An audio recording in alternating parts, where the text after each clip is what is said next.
Hey guys, I want to warn you, this case I'm about to discuss is absolutely heart-shattering, disgusting, and flat-out evil. There's going to be footage that will both anger you and break your heart, so just be prepared. As a child, you look up to your parents, love them, and trust them. They take care of you, play with you, teach you, make memories with you, and most importantly, protect you. Horrifically, these children didn't expect what was to come from the one person they entrusted to do all of this. But this dad did the complete opposite. A week and a half ago from today, on Thursday, June 15th, just days before Father's Day, which makes this even more heartbreaking than it already is, because most likely these three sweet boys had homemade gifts and cards they made in school ready to give him, not knowing what was about to transpire in the days ahead.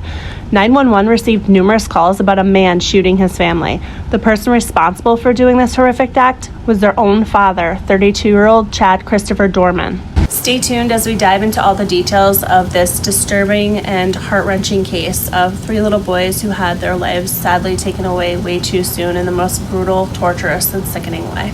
Don't forget to like and subscribe below to get notifications for all future videos, not only of this case, but for past, present, and future ones. Also, if you're into missing person cases, I have another channel called Vanished where I discuss current and past missing person cases.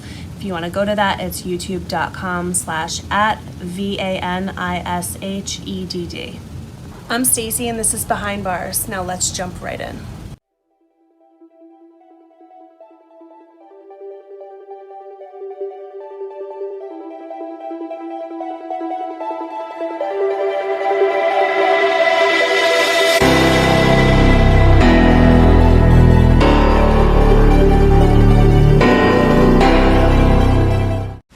On Thursday, June 15th at around 4:15 p.m., a 911 call came in with a woman screaming her babies had been shot. That person was Laura Doerman, the mother of the children I'm about to tell you about. During this call, 911 received another call from a person stating a girl was running down the street in the direction of the firehouse screaming her father was killing everyone. This person turned out to be 16-year-old Alexis, Chad Doerman's stepdaughter. 911 dispatched all units in the area to go to the scene and told everyone in the firehouse to go back inside. The EMS were told to not have their sirens on in order to not alert Chad, the shooter. They were all on the way. Someone also called in letting 911 know that they had a 16-year-old girl in the firehouse who was Alexis. Deputies responded to the Doerman home located in Clermont County near the corner of Laurel-Lindale Road and Clermontville-Laurel Road. New Richmond is located in Clermont County, which is located on the border of Kentucky, right along the Ohio River. It's also known as New Richmond on the Ohio. It's a village in Ohio and Pierce Townships in Clermont County that was founded in 1814. It's a small, quaint town with a hometown feel. Sadly, the people who reside there were about to be hit with a tragedy far more than they could ever imagine. Upon arrival, they found 7-year-old Clayton, 4-year-old Hunter, and 3-year-old Chase had been shot and killed and were lying lifeless in the front yard. According to Clermont County court documents, they were shot with a Marlin Model HC-22 rifle. It is now released what transpired that day, and I warn you, what I'm about to say is absolutely heart-shattering. Get your tissues ready. Clermont County Prosecutor Mark Tekulve said Doerman's massacre started inside the home where he shot his 4-year-old son Hunter in the head twice. He then walked outside and chased and gunned down 7-year-old Clayton as the boy tried to run away into a nearby field. The boy was injured after being shot from behind. He said Doerman then walked up to the fallen boy and shot him twice in the head from a short distance as he laid there on the ground. Doerman then ripped 3-year-old Chase from his mother's arms and shot him in the head. My heart, these poor angels and their mom, I just can't fathom. After taking the lives of his children, Chad sat on his front steps, gun placed right beside him, completely serene, composed, and calm as if he didn't just murder 3 innocent children. The sick, evil monster just sat on the front porch as their mom is heard screaming in the background for EMS to hurry, as if the children were still alive and fighting for their lives, or potentially it was just a mother's false hope that her babies could still be alive and make it. The fact that she was sickeningly just sitting there watching, doing nothing but observing her pain and agony as her entire world passed away in her arms, and these children's fear, pain, and deaths is pure and utter evil. The body cam footage has been released, in which I'm going to play for you in a moment. I'm warning you, it's a difficult video to watch. The black squares on the screen are blocking the boys' bodies, and you can hear Laura screaming in the background for EMS to hurry, with hope her boys' lives can be saved. Heartbreakingly, despite the efforts of EMS to save their lives by giving them CPR, All 3 boys were pronounced dead at the scene by a coroner. Just so everyone's aware, somewhere in the mix there's a 16-year-old female that ran from the original house that was going to the firehouse for help. Not sure where she's at now. 63, you're clear. Do we have a description on the male that's shooting? Negative. This was called out that the shooting was occurred by the fire station. They all are back inside of the firehouse.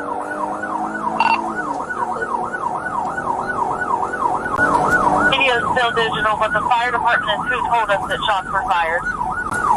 72 to the SO. Male shooting the male light green shirt, blue jeans on the front porch of 1965 Laurel. Talk to round 1. 63, 72, do you have traffic? 33 miles out. 3 children have been shot, not breathing. Where's he at? He's better. Shooter still on the porch. Get him right here, right here. You got him on the porch. We've asked, that's the last place we've been told. You show me your hands now! Stand up and walk towards us! Stand up now! Walk towards us! Stand up with your hands up! We know we got a visual in the mail. Not showing his hands, not following commands. Stand up now! Not showing hands or following commands. His name is Chad Doerman. Chad Doerman. I know, but we can't. If people need first aid and he's not complying, you know he's a shooter, shoot him. We gotta find cover first. We ain't no good if we ain't safe ourselves.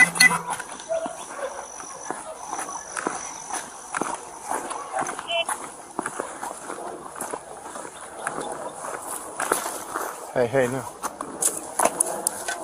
We need to come from this side where we can see them.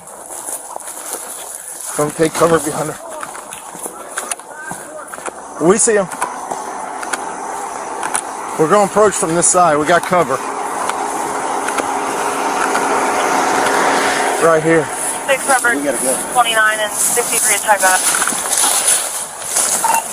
Yeah, we're okay right now.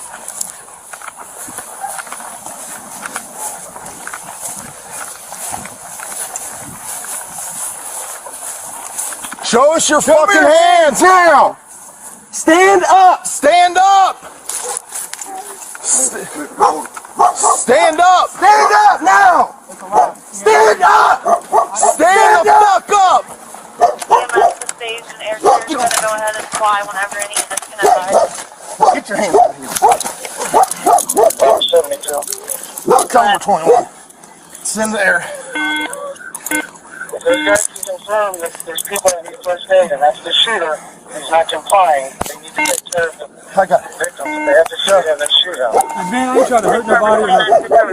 I'm completely sober. Never did drugs a 63, day in my we're life. 21. Get the EMS over here. Well, I did drugs when I was little, but I don't do drugs now. I'm sober. I'm not trying to fight you. 63. Get your butt inside. Gatlin, get your butt inside. We on primary? Now. 29, we got 3 kids down. 3 kids down, 16 feet up. Gatlin. 63, we're 21. Have EMS respond over here. You're clear, they're being advised.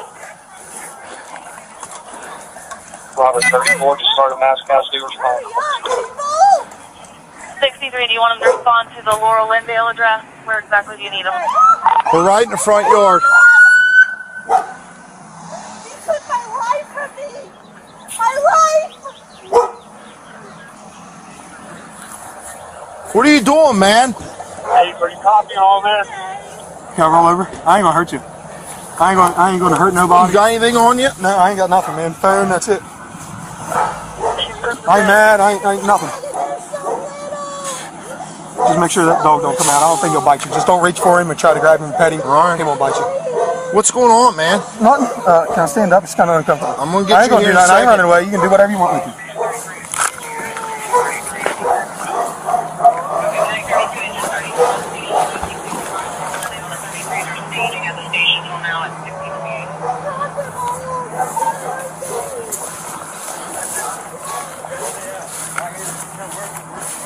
Here.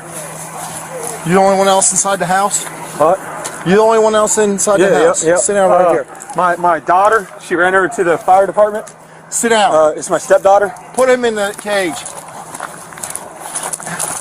Look. This video makes me so mad and so sad at the same time. Hearing Laura screaming and wailing in the background, saying "you took my life from me" to Chad, screaming they're so little, and that they were dead is just horrifying. As a mom, I can't fathom the immense pain Laura was feeling in this situation, trying to protect her babies and not being able to do so. My heart and prayers go out to her.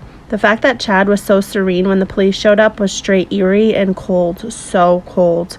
Him asking to have the police stand him up because he was uncomfortable is just disgusting. You just killed your 3 little children, and your first concern is your own comfort? No. You stay in the most uncomfortable position and suffer, just like you inflicted upon those sweet boys. He clearly shows zero remorse and care towards what he just did. In the midst of all this, Laura was rushed to University of Cincinnati Hospital to be treated for a gunshot wound to the hand. She was hit with a bullet as she tried to hold and shield her 3-year-old from also being shot. It was not until later that night that Laura was told that all 3 of her children did not make it and passed away. On Friday, June 16th, Chad entered court and was seen in what's referred to as a pickle suit. Other common names for his attire is an anti-suicidal smock, Ferguson, turtle suit, Bam Bam suit, or suicide gown. This is a vest that is made of thick, durable fabric and prevents a hospitalized, incarcerated, or otherwise detained individual from forming a noose with the garment to commit suicide. It cannot be shredded or taken apart from those who may potentially self-harm. Chad was indicted on 9 counts of aggravated murder for the June 15th deaths of his 3 sons, according to Claremont County court records. The grand jury report shows Doerman was indicted on the following charges: aggravated murder, 9 counts, all unclassified felonies, kidnapping, 8 counts, all first-degree felonies, and felonious assault, 4 counts, all second-degree felonies. Doerman was initially charged with 3 counts of aggravated murder last week after confessing to the killings. 7 days after the shooting, a Claremont County grand jury returned a 21-count indictment against Doerman, including 9 counts of the aggravated murder, 8 counts of kidnapping, and 4 counts of felonious assault. Each murder count carries the death penalty. In court, the judge asked Doerman if he understood all the charges against him, and he calmly answered, "Yes, Your Honor." Bennett said, legally speaking, a person can commit aggravated murder in multiple ways against the same victim, and each one is a different charge, potentially leading to a conviction. In the act of kidnapping a person, you killed someone, and then you kidnapped a person to kill them, and that person is under 13. There's 3 ways you can get to aggravated murder, he said. 3 different charges of aggravated murder for each of the 3 children added up to 9 charges, though Bennett said Doerman could only be sentenced for 1 per child. Doerman confessed to planning and carrying out the deaths of the victims involved for several months. He had actually planned this in advance. This was premeditated. The sheriff said that they can't release the motive at the time to ensure nothing they say or do impacts the prosecution, but in my honest opinion, he already had confessed. There's his wife there who was a witness. The neighbors heard it. The daughter was there as a witness. He's toast. Just stick a fork in it. You're done. You just need to confess to what you did, and now you need to reap what you sowed. You have to go. He's definitely going to be going to prison, and they're not going to be treating him so kindly there. All of those inmates, they take a serious unliking to people who harm children, and I truly hope that they give him what he deserves, because you don't hurt children, and he deserves every single thing that those prisoners are about to give to him. The video I'm about to show you is Chad's first court appearance. We're here on behalf of Mr. Doerman, Mr. DeCalvi, Mr. Gass on behalf of the state of Ohio. Mr. Calm Esteban, go ahead, sir. Esteban, Your Honor, he is 32 years old. He lives in New Richmond, married, is employed. He indicates that his relatives, Gloria Doerman, Todd Frost, and Teeth Doerman, may act as co-signers for him. At this time, Your Honor, we would submit to the court that a bond of $75,000 worth of ordinary conditions would be appropriate. Thank you. Thank you. Mr. DeCalvi. Judge Mark DeCalvi, Claremont County Prosecutor on behalf of the state. At this point, I'm going to let Mr. Gast handle the bond on our behalf. Thank you. Morning, Judge. Good morning. Judge, we've got law enforcement with us here today. Our office has been involved. Lots of people from our office have been involved with law enforcement throughout yesterday, afternoon, evening, all the way through this morning. And the facts I have for you at this point are as follows. The trauma that this man has inflicted on his family, the community, law enforcement, first responders, and all of the rest of us who have any idea what's going on here is unspeakable. There's been a full admission in this case, Judge. The case is still new. We're still discovering facts. But the evil horror of what we know is impossible to process.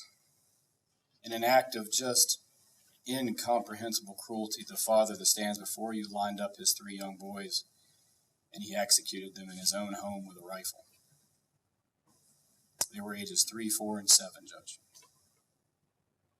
In an act of desperation to save her children, the mother at some point grabbed the gun that father was wielding to attempt to protect them. We know that one of the boys was able to flee into a field near the home. And again, we know from his admission, father hunted that boy down, drug him back to the property, and executed him in front of witnesses. The mother was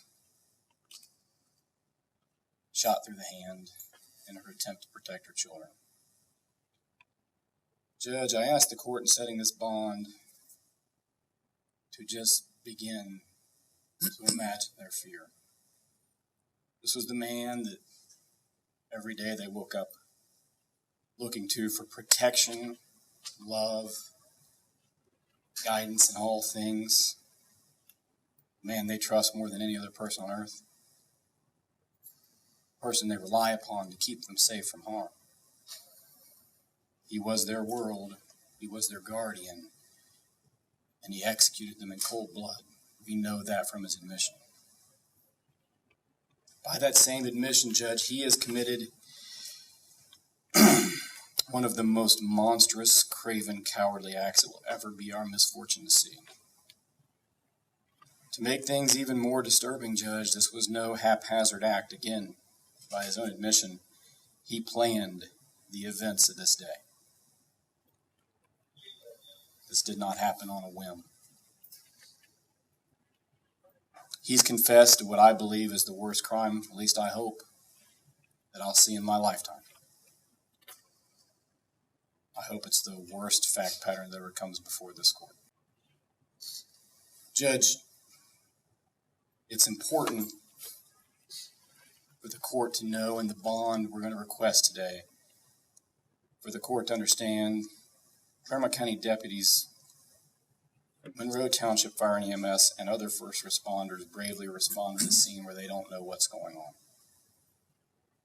They did not know what they're facing, and they come into a scene that no one can ever be prepared for. No law enforcement training, no training of any kind prepares you for this. It's easy to forget that these are men and women with families, children, feelings, emotions. They're not some automaton performing a delegated function. They're people. They were required to give CPR to gunshot children, 3, 4, and 7-year-old children. They held these boys in their arms, knowing there was nothing they could do to save them.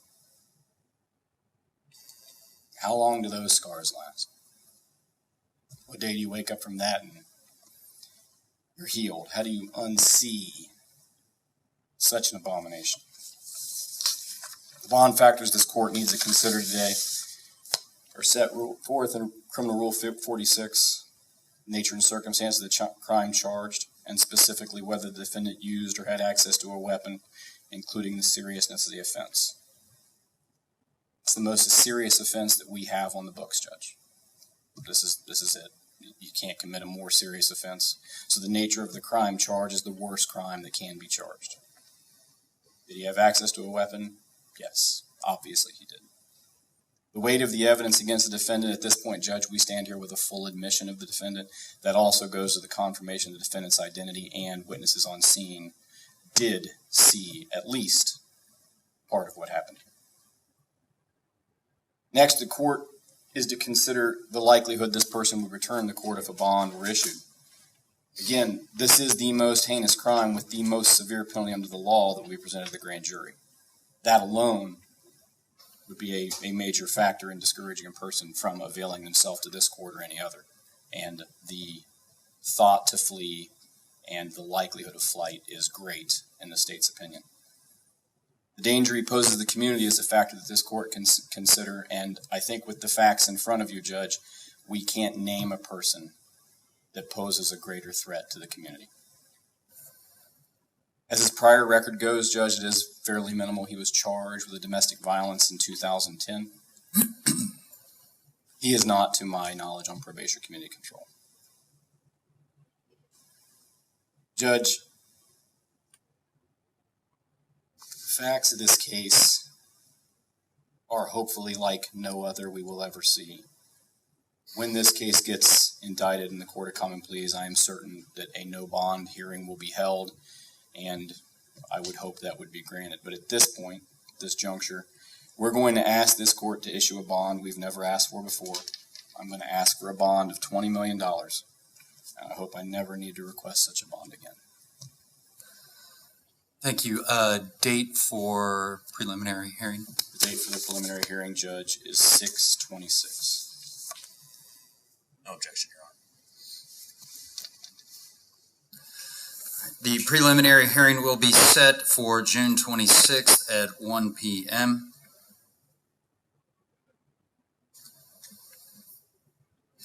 At this point in time, bond's going to be set in the amount of $20 million cash or surety.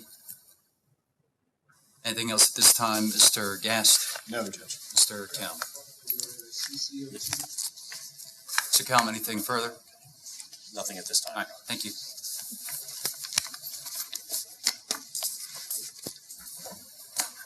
All rise. Court is in recess.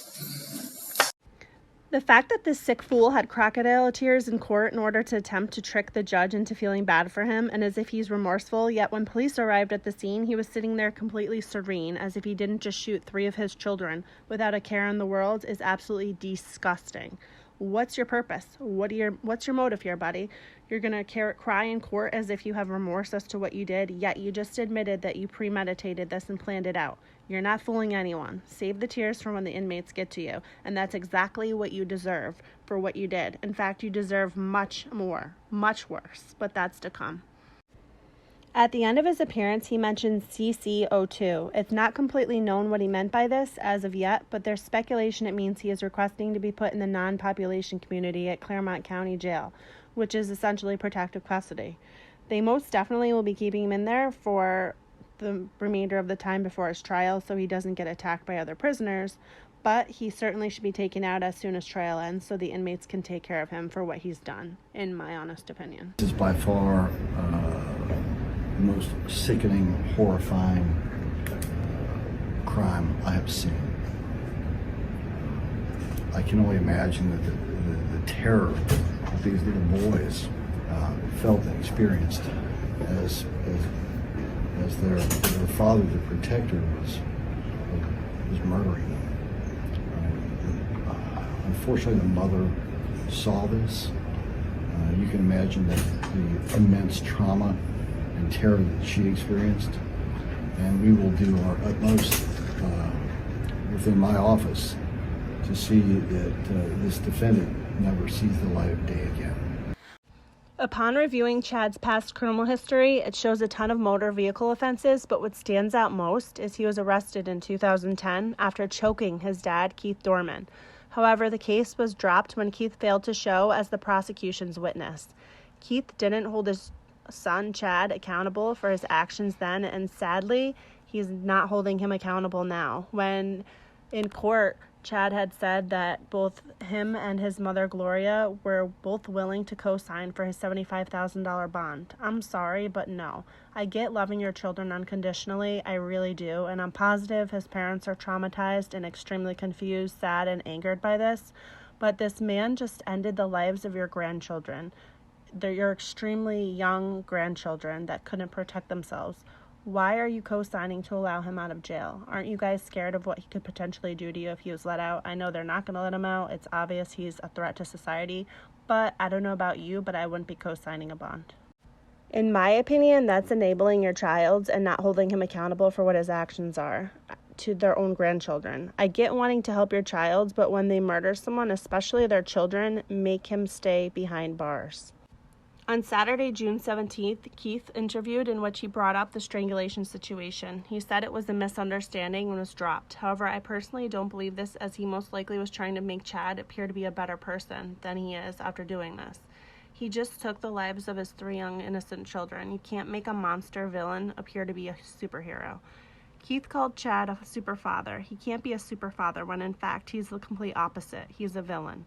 He went on to say that Chad, that wasn't him, that at the arraignment, that it was not him. He said that he's a fun-loving dad that just snapped. However, Chad admitted he premeditated and planned this for months.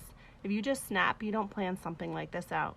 Keith stated he had not been allowed to speak to Chad, and although he wished to, when he asked about a motive, he said he didn't know if it was financial, mental, work-related. He just didn't know. He said Chad was not the type of person to do something like this and that he was a good kid.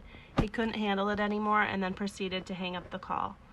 While a motive is not 100% known, it's rumored a divorce was underway. Did he end the lives of his children to get back at Laura? He wanted her to clearly suffer and watch as he ended the lives of the most important people to her in front of her.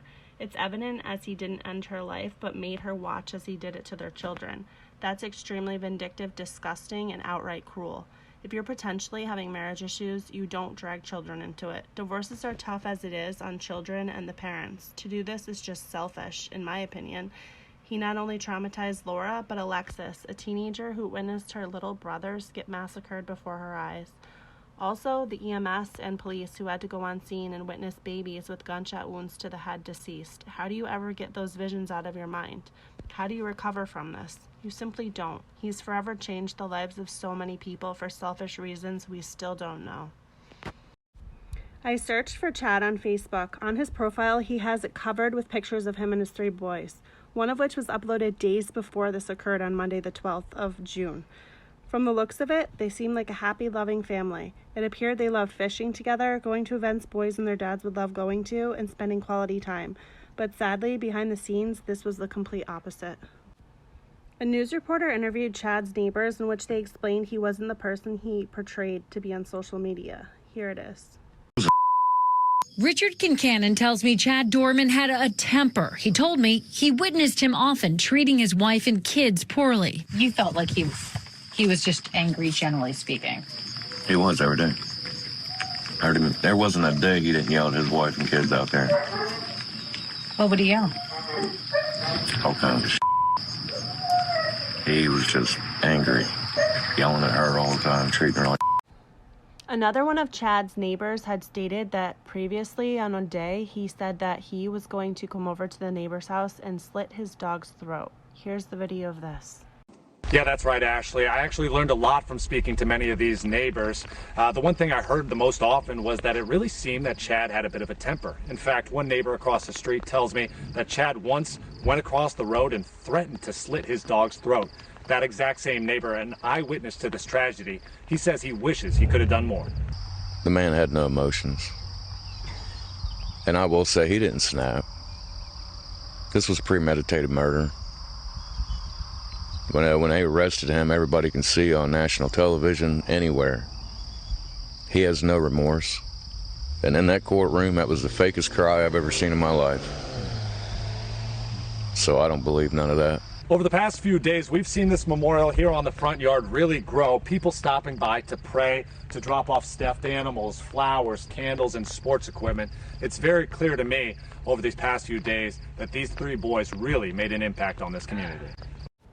On Monday, June 26th, community members came out to a baseball field in Clermont County to honor the lives of the 3 innocent little boys who were killed earlier this month, Chase, Hunter, and Clayton.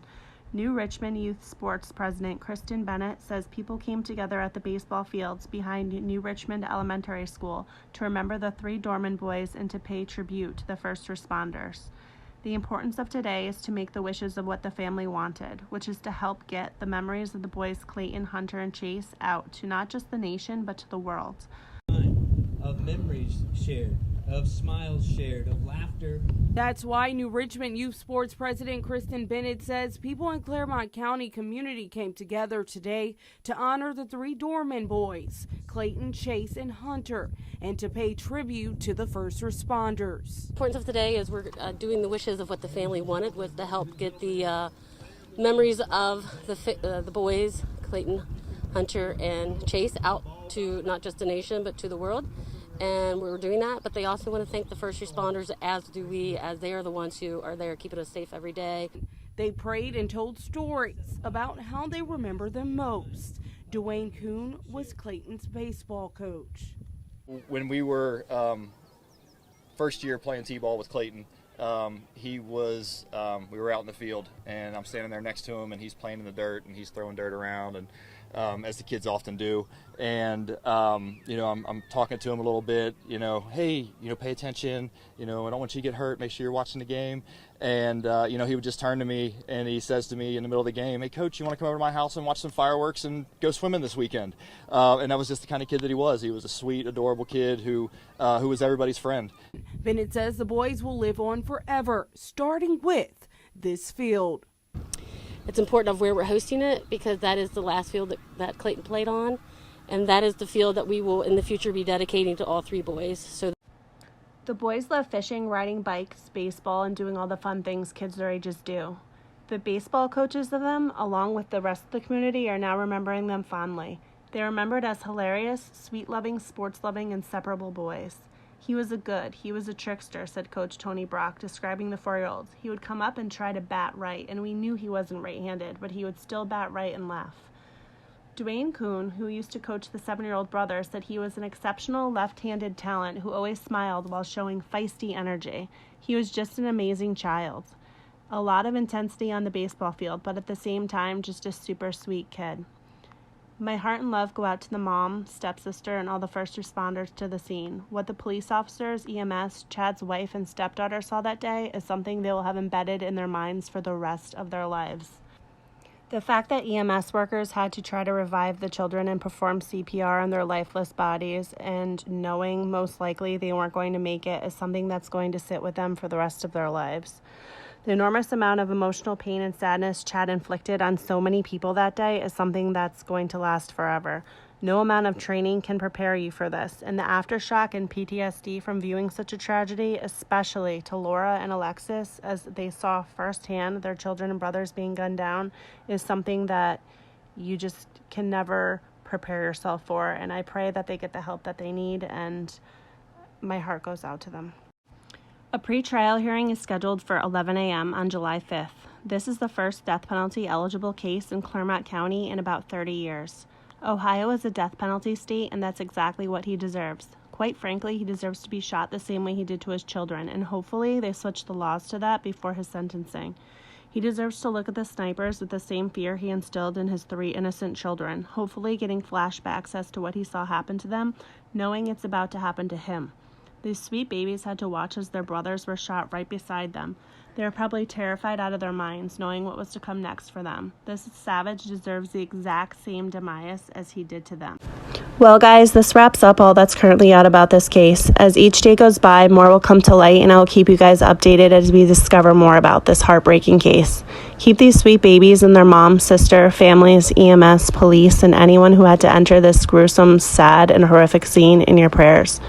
While in cases like this, so much spotlight is shined upon the criminal in the case, but instead, let's remember these 3 beautiful little faces, all the sweet memories of these boys, and the happiness they brought to so many lives in their short time here on Earth. So again, make sure to like and hit the subscribe button so you get all the future uploads on this case and any other ones that I'll be posting. Until next time, stay vigilant, stay safe, and much love.